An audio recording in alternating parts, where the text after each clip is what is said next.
Baik, kita mulai. Bismillah. Assalamualaikum warahmatullahi wabarakatuh. Alhamdulillah hamdan katsiran thayyiban mubarakan fih. Wassalatu wassalamu ala asyrafil anbiya'i wal mursalin nabiyina Muhammadin wa ala alihi wa sahbihi ajma'in, amma ba'd.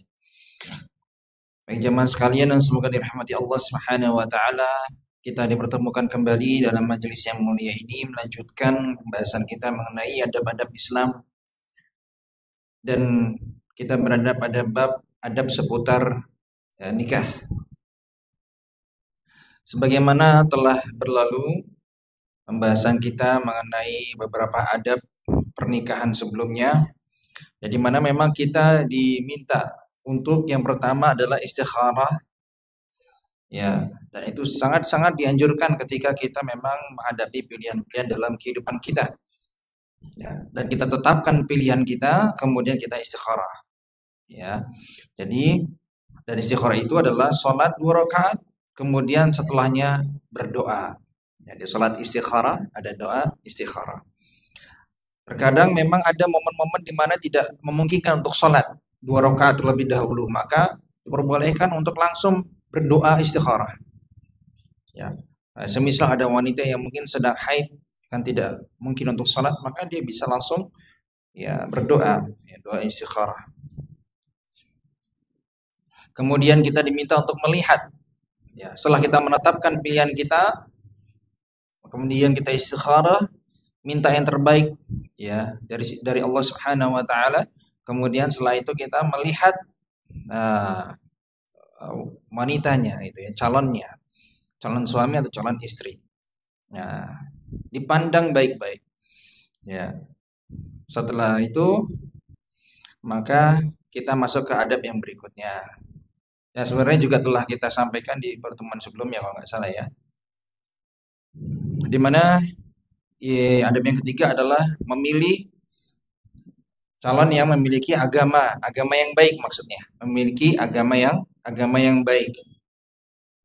Mungkin ini adalah sesuatu yang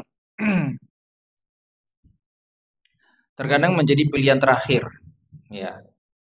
Banyak orang yang memilih mungkin dari parasnya. Ada banyak orang yang memilih dari mungkin statusnya dia, ya, status sosialnya. Mungkin ada yang memilih karena hartanya.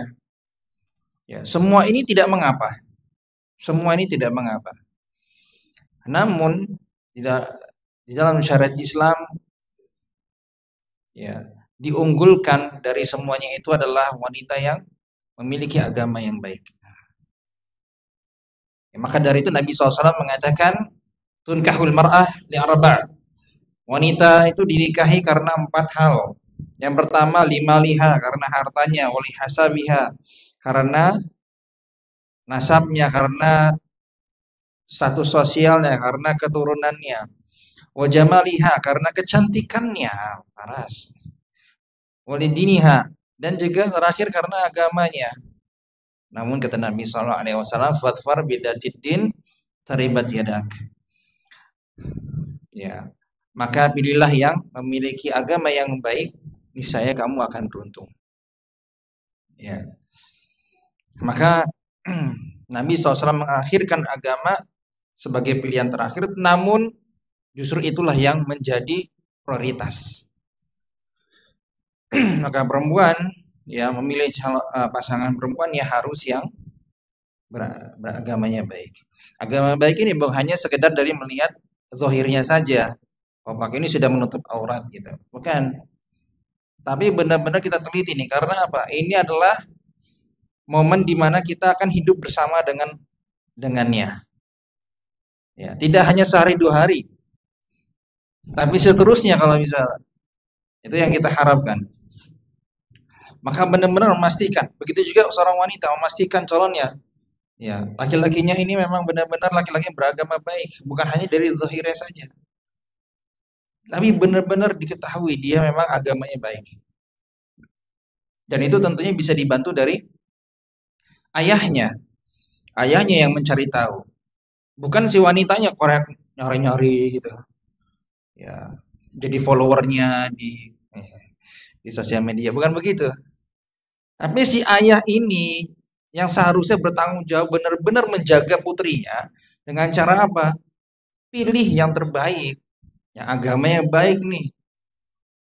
Benar nggak? Dicek, telusuri dia nggak, dia bagaimana kesehariannya, bersama siapa saja. Kalau nongkrong, nongkrongnya di mana tempat nongkrongannya, ya, sama teman-temannya siapa aja. Kalau pergi-pergi kemana aja, ini harus diketahui. Kerja-kerja di mana, ya. Keluarganya, latar belakang keluarganya seperti apa, ini semua harus diketahui dengan baik. Sebagai seorang ayah yang akan melepaskan putrinya itu, ya, supaya tidak sembarang orang. Ya. Diperhatikan agamanya, sholat nggak dia, itu yang pertama. Ya, sholat 5 waktu dijaga atau tidak. Seorang laki-laki kalau sudah tidak menjaga sholat 5 waktunya, ini sudah selesai, coret, blacklist. Ya, nggak ada kebaikan. Kalau sholat sudah diabaikan, tidak ada kebaikan pada orang itu. Mau dia baik, dikatakan baik karena sering sedekah lain sebagainya, tapi sholatnya bolong-bolong, tetap buat apa? Sopan santun, tapi ternyata sholatnya nggak sopan sama Allah Subhanahu Wa Taala. Ya. Bagaimana itu bisa terjadi? Kalau perlakuan dengan Allah Subhanahu Wa Taala seperti itu, apalagi dia memperlakukan nanti putri Anda. Bisa jadi hak-haknya tidak ditunaikan. Ya. Dia tidak menjalankan kewajibannya. Ini akan menjadi perkara yang timbul masalah di belakang. Maka dari itu sebagai seorang ayah harus benar-benar memperhatikan calon dari untuk putrinya itu. Baik. Dan sebagaimana telah disampaikan juga di pertemuan yang lalu, yaitu dalam hadis yang lain, idza atakum man tardawna dinahu wa khalaqahu fa'ankihu wa khuluquhu fa'ankihu. Apabila ada seorang yang datang kepada kalian, yaitu kepada ayah dari perempuan tersebut, ya, seorang laki-laki yang agamanya dan akhlaknya, ya, ya, sopan santun, agamanya bagus, dan dia pun, ya, berakhlak baik, dan kamu senang dengan dia, maka nikahkanlah dia dengan putri Anda. Kalau sudah ketemu datang seperti itu, laki-laki sudah nikahkan saja, jangan ditunda lagi. Ya, tapi ingat, tidak memaksa. Allah alam, mungkin di luar sana masih ada ayah yang memaksa putrinya. Ini loh, ini anaknya nih cah lanang ya. Ini wis oke, bagus ini, bapak seneng. Si putrinya bilang nggak mau, nangis-nangis. Jangan dipaksa. Oh, anaknya nggak seneng lihat dia, gimana coba bisa nanti taat? Ngeliatnya udah nggak seneng, ya jangan dipaksa. Kamu kalau nggak taat sama ayah, durhaka. Naudzubillah, gimana ini mengancam putrinya? Putrinya nggak seneng dari awal. Jangan dipaksa. Ya. Mungkin kita mengetahui sebagai seorang ayah yang punya putri, mungkin putri juga satu-satunya gitu. Sangat disayang. Tapi jangan egois. Ya. Di dalam Islam pun, dalam syariat Islam pun wanita dimintai izinnya. Nah, gimana? Tadi sudah ketemu kan, sudah ta'aruf, sudah saling nazar, memandang, gimana menurutmu? Kalau ayah sih oke. Kamu gimana? Diem, senyum-senyum sendiri. Nah, ini. Ya. Nanti sudah oke, oke ya. Hmm, itu baru. Tapi kalau enggak, jangan dipaksa. Ya. Saya nggak tahu kalau ibu-ibu waktu itu seperti apa, mungkin. Ya, sangat gembira sekali. Oh iya.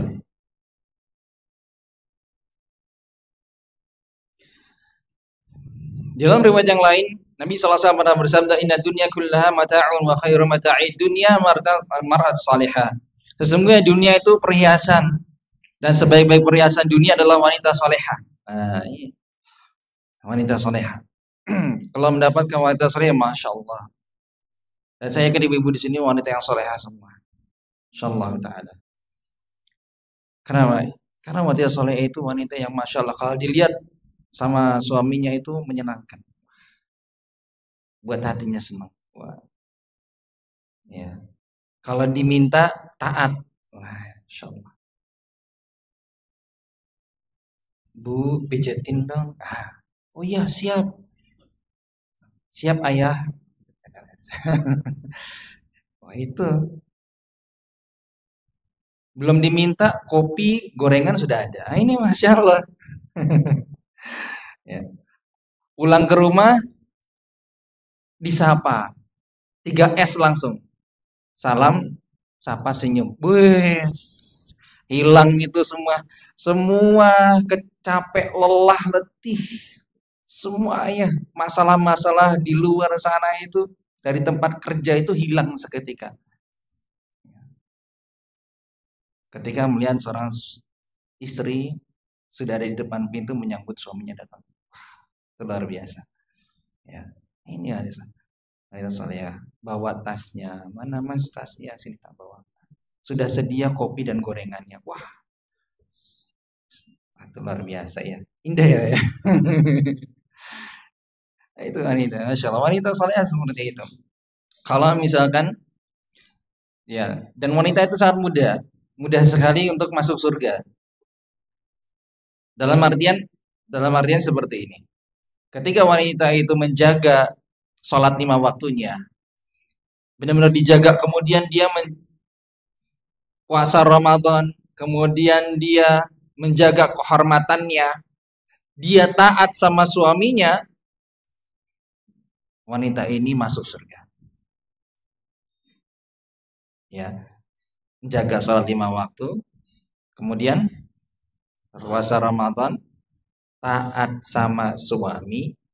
Taat ini maksudnya selama masih dalam kemampuannya ya.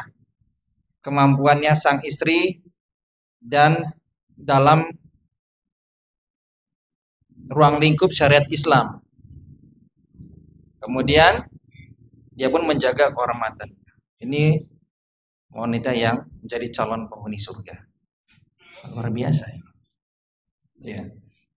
Dengan itu Allah mudahkan dia jalan yang menuju surga, taat sama suami. Maka dari itu penting sekali di antara keputusan hidup ini yang paling penting, prioritas diantaranya selain pekerjaan, selain tempat belajar, pekerjaan dan adalah pernikahan. Nih mas-mas yang masih bujang ini, pesan dari saya nih. Ini hal yang penting. Anda sudah kuliah mungkin di sini, kemudian cari kerjaan yang tepat.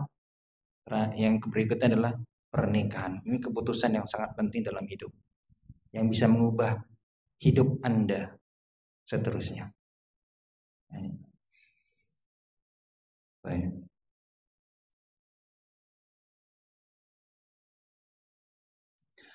Ya, tapi meskipun begitu, sebagai seorang suami juga harus benar-benar memahami istri. Jangan karena istri taat suami, oh akhirnya yang nggak taat ditempeleng, ya, dikata-katain, berkata kasar. Ini nggak boleh. Seorang suami juga harus mengerti. Masing-masing punya hak dan kewajiban. Berlemah lembutlah kepada seorang istri. Ya, wanita ini sensitif, ya, lemah lembut.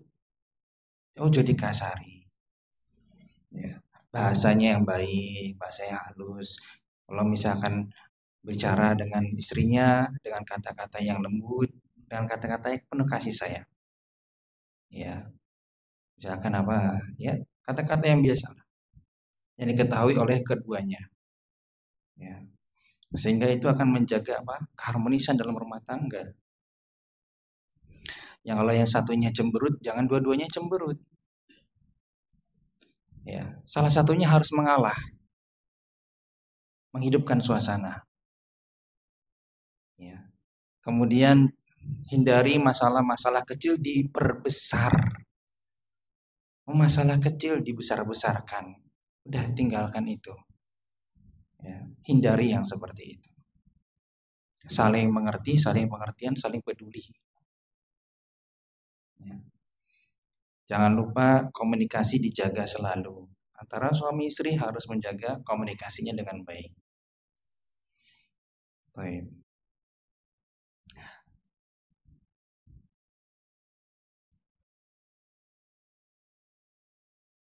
Oke. Yang berikutnya, sekarang kita masuk ke adab yang berikutnya ya. Adab yang keempat yaitu yustahabbu an takuna zaujah bikran. Nah, ini dia. Ya. Dianjurkan menikah dengan wanita yang masih gadis. Ya, dianjurkan menikah wanita yang masih gadis. Seorang perempuan yang masih gadis. Baik. Ini kisah tentang Jabir bin Abdullah radhiyallahu anhu. Semoga Allah meridhai mereka berdua. Jadi suatu ketika Jabir bin Abdullah ini ya ternyata sudah menikah. Ya, sudah menikah, ketemu dengan Rasulullah sallallahu alaihi wasallam. Ya, kemudian menyampaikan ke Rasulullah sallallahu alaihi wasallam, "Ya Rasulullah, ini haditsu ahdin bi urs." Wahai Rasulullah, ya, ini saya sudah nikah. Terus Nabi SAW memastikan, atas zawajta, kamu sudah benar sudah nikah gitu ya. Benar sudah nikah. Qultu, kemudian Jabir bin Abdullah mengatakan, ya Rasulullah. Nabi SAW menanyakan kembali, abikron am thayyiban? Istrimu itu gadis ataukah janda? Ya, maka Jabir bin Abdullah menjawab dengan bal thayyiban. Istriku itu janda. Qala fahalla bikran tula'ibuha wa tula'ibuk. Ya. Maka Nabi SAW mengatakan, mengapa kamu tidak menikah dengan gadis? Ya, supaya kalian berdua nanti bisa saling bermain. Ya. Kamu bermain dengannya dan dia bermain dengan kamu. Nah, dari sini kisah ini sebenarnya ada kelanjutannya. Ya. Kenapa Jabir bin Abdullah memilih menikah dengan janda? Tapi dari hadis ini saja Nabi SAW sudah mengatakan bahwasanya ya pilih yang masih gadis. Ya, karena wanita yang masih gadis itu masih yang semangat. Dan dia akan menjadikan suaminya itu kekasihnya yang menjadi nomor satu gitu, kasih nomor satunya. Dan itu akan tertanam seterusnya. Ya. Dan dia akan lebih semangat untuk mentaati suaminya, dia akan lebih semangat untuk ya menghidupkan suasana. Nah, tentu sedikit berbeda dengan yang janda. Ini saya bicara keumuman, bukan ya kekhususan, tapi keumuman ya. Kalau sudah janda atau duda, itu cenderung akan ada apa? Ada perbandingan, ya, membandingkan dengan yang sebelumnya. Dan bisa jadi ada trauma-trauma yang belum terselesaikan ya dari pernikahan sebelumnya. Nah, maka dari itu Nabi SAW di sini mengajak untuk menikah dengannya masih gadis. Namun di sini Jabir sendiri mempraktekkan kalau beliau nikah dengan janda, artinya tidak mengapa, ya silahkan sah-sah saja. Ya, Nabi SAW juga tidak melarang itu. Ya, dan di riwayat yang lain Jabir bin Abdullah menyampaikan alasannya. Karena Jabir bin Abdullah kenapa memilih janda? Karena Jabir bin Abdullah memiliki saudari, ya, saudari kandung. Jadi perempuan nih, punya adik-adik perempuan gitu. Masih gadis-gadis. Dia khawatir kalau nikah dengan gadis juga nggak bisa apa namanya? Momong ya. Ngomongin ini. Ya, benar ya. Saya takut salah. ngomong nah gitu. Ngasuh nggak bisa ngasuh ini, nggak bisa jadi pemimpinnya mereka. Nggak bisa bimbing dan mengarahkan. Jadi kan ikut-ikutan nanti kalau gadis sama gadis itu. Ya, sama-sama masih senang main, sama-sama masih ya gitu happy-happy gitu. Nah, berbeda dengan yang sudah janda, sudah punya pengalaman dalam rumah tangga, sudah lebih matang ya dalam berpikirnya, dalam membimbing dan mengarahkan. Nah, akhirnya maka memilih yang sudah janda supaya bisa mengarahkan dan membimbing adik-adiknya itu. Nah, seperti itu kurang lebihnya. Baik.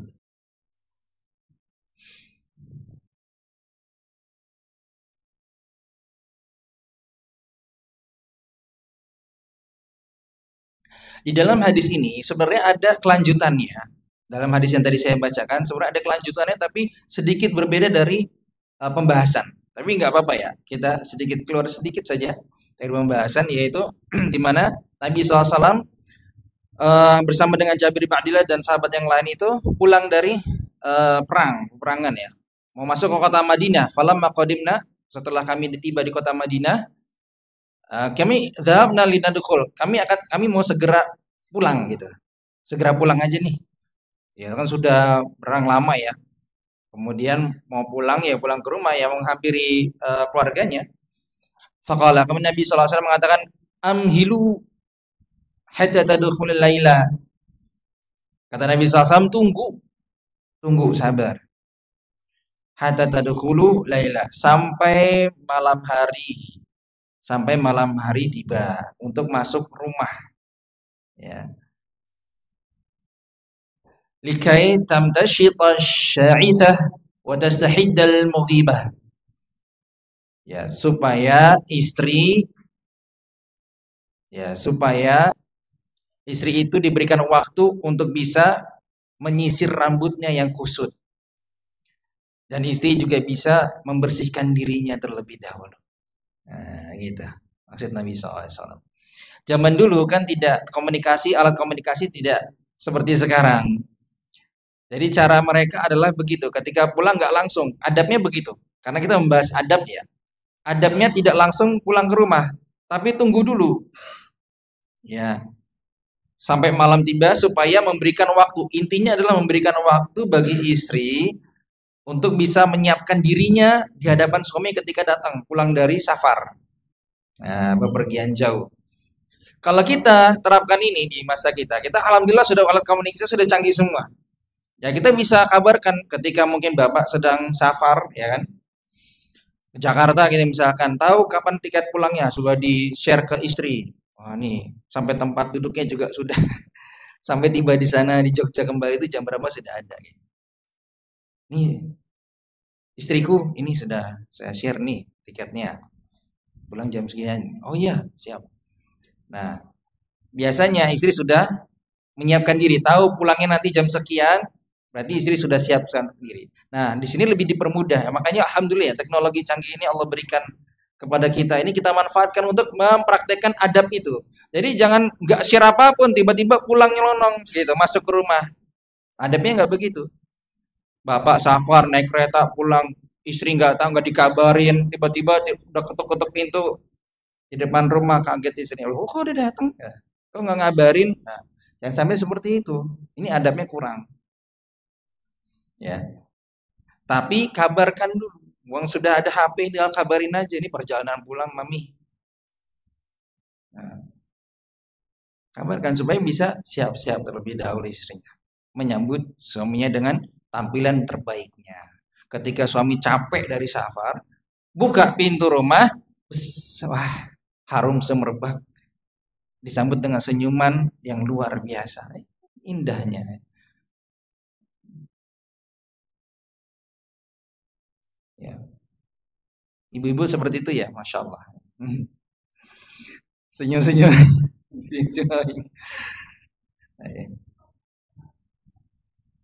Nah, jadi itu adabnya, ya.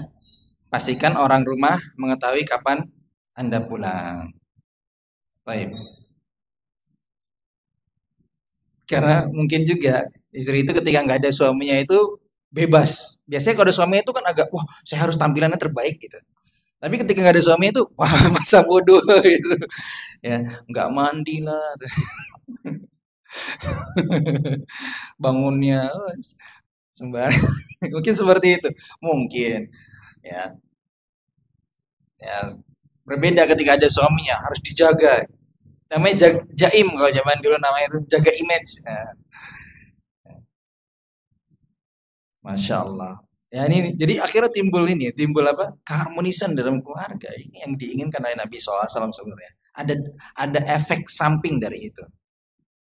Begitu juga kalau bapak kan diajarkan ketika masuk rumah, oh jangan nyelonong masuk rumah dulu. Perhatikan dulu dandanannya sudah baik belum. Meskipun pulang dari kerja jangan kusut-kusut aja gitu. Ya. Ya kalau bisa misalkan dirapikan, cuci muka dulu sebelum masuk rumah gitu. Biar tampilan sudah tambah ganteng, nah, masuk ke rumah kan enak dilihat sama istri juga gitu. Jangan suami pengen istrinya terbaik tapi suaminya dandanannya apa adanya. Ini keliru. Ya, ini keliru. Baik. Oke, yang berikutnya yaitu ada yang berikutnya adalah yusahabu ajakuna waludan. Dianjurkan untuk menikahi wanita yang walud. Walud itu apa? Senang atau apa ya? Subur. Wanita yang subur. Wanita yang bisa melahirkan ya banyak anak lah gitu ya. Dari oke.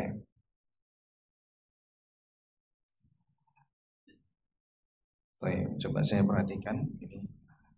Nah, dari sinilah nah, kata Nabi sallallahu alaihi wasallam, "Fatazawwaju al-walud fa inni mukatsirun bikum al-umam."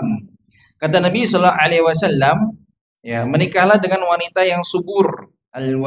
Menikahlah wanita dengan al-wadud. Afwan, al-wadud itu sangat menyayangi. Nah, ini ya saya menulisnya kebalik ya. Al-wadud, menikahlah dengan wanita yang al-wadud yaitu sangat menyayangi suaminya. Nah, penuh cinta kasih. Makanya kalau dari awal si putrinya ini atau wanita ini nggak senang dengan laki-laki itu, jangan dipaksakan. Seorang ayah jangan memaksakan. Nanti nggak al-wadudnya hilang. Ya. Maka dari itu pastikan mereka juga saling saling suka dari awal. Maka akan tumbuh apa? Saling menyayangi. Dan wanita ketika sudah jatuh hati kepada seorang laki-laki itu tertanam terus dalam hatinya. Nah, itu. Maka buatlah istri jatuh cinta sama bapak. Itu.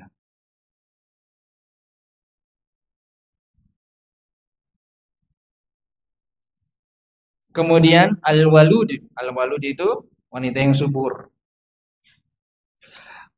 Nah, di sini wanita yang memang diketahui dia bisa melahirkan banyak anak gitu ya. Biasanya diketahui dari ya keturunannya. Makanya kalau kita mau nikah itu dengan seorang wanita, dilihat dulu keluarganya. Kita juga sebagai laki lihat dulu nih, gimana keluarganya, track recordnya gitu gimana. Ya, apakah memang anaknya dua-dua, apa tiga, apa empat sebelumnya, itu kan kita bisa mengetahui. Dari dia punya saudara enggak, saudara kandung berapa. Ya. Nah itu kan genetik biasanya. Ya, sehingga kita bisa mengetahui, oh dia punya saudara empat. Wah ini subur ini berarti. Nah, insya Allah dia subur. Insya Allah kita kan nggak tahu pasti ke depannya seperti apa. Allah menguji kita dengan cara apa. Ya, bisa jadi kita sudah milih dengan yang terbaik. Ini kita dengan ya perhitungan kita dia adalah wanita yang mungkin subur, tapi ternyata qadarullah Allah mentakdirkan yang berbeda itu bisa saja. Itu cobaan. Ya. Namun kita ikhtiarnya kita sudah kita lakukan, mencari yang tepat. Itu emang yang subur. Kalau bisa yang subur. Seperti itu. Ya. Nah, kemudian fa ini mukatsirun bikum al-umam. Nah, kenapa nikah dengan wanita yang subur? Karena ya, Nabi SAW nanti di hari kiamat itu akan bangga dengan banyaknya umat Nabi SAW di hari kiamat. Ya, ya. Beliau senang dengan banyaknya umat. Karena ada satu hadis juga, hadis yang lain di mana nanti di padang mahsyar itu para para nabi dan rasul itu bersama dengan umatnya. Ada yang satu pengikutnya, ada yang dua, ada yang sekian, ada yang sekian. Suatu ketika melihat banyaknya jumlah pengikutnya, dikirainnya pengikutnya Nabi SAW, ternyata pengikutnya Nabi Musa alaihissalam. Dan ternyata di dalam hadis itu Nabi SAW pengikutnya lebih banyak daripada umatnya Nabi Musa alaihissalam. Nah, makanya di situ mereka nanti di hari kiamat itu berbangga-bangga dengan banyaknya pengikut. Maka di sini Nabi SAW untuk menganjurkan kalau bisa nikahi wanita yang subur. Baik. Nah, ini sudah masuk waktu Isya, namun saya mau bahas sedikit saja adab yang berikutnya, yaitu menikah. Ya, menikah harus dengan wali. Adab yang berikutnya, menikah, ya, seorang wanita menikah dengan wali. Harus ada wali kalau nikah. Ya. Nabi SAW bersabda, ayu mamra'atin nakahat bi ghairi idzni waliha fanikahuha batilun. Kata Nabi SAW, wanita manapun yang menikah tanpa izin walinya, maka nikahnya tidak sah. Sampai 3 kali. Itu menunjukkan betapa pentingnya perkara ini. Ya. Maka kalau ada wanita, namanya apa sih? Kawin lari gitu. Enggak sah nikahnya. Enggak ada walinya, si perempuan tidak memiliki wali saat nikah, ya sudah sah. Jika dia telah digauli maka maaf. Oke, 6. Sampai sini tadi ya. Kemudian saya lanjutkan hadis fa in dakhala biha falahal mahar. Ya, bimastahalla min farjiha. Jika dia telah digauli maka dia berhak mendapatkan mahar karena suami telah menghalalkan kemaluannya. Fa inis tajaru fasultan waliyu man la waliyalah. Maka jika ada perselisihan terjadi antara keluarga wanita dan tidak ada wali bagi wanita itu, maka penguasalah yang berhak menjadi wali bagi wanita yang tidak memiliki wali. Nah, jadi jangan khawatir bagi perempuan yang tidak memiliki wali, insya Allah ada dalam syariat Islam telah ada petunjuknya, yaitu penguasalah yang nanti akan menjadi walinya. Nah, ini adalah kemudahan yang diberikan Allah Subhanahu wa taala kepada kaum wanita. Baik, mungkin ini dulu yang bisa saya sampaikan. Kita lanjutkan di pertemuan berikutnya mengenai wali ini. Allah a'lam bishawab. Naktafi bihadzal qadar. Sallallahu nabiyana Muhammadin wa ala alihi wa sahbihi ajma'in. Wassalamualaikum warahmatullahi wabarakatuh.